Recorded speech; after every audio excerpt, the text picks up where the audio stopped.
komplit kayaknya. Solo Gale ini aman lahir di Kabupaten Trenggalek itu 2000 dan kawan lama Pak.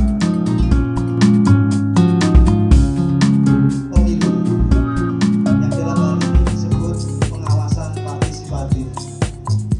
Kedua kalinya pengawasan ke depan menjadi lebih baik karena merupakan suatu bentuk ikhtiar kita bersama dalam rangka menciptakan.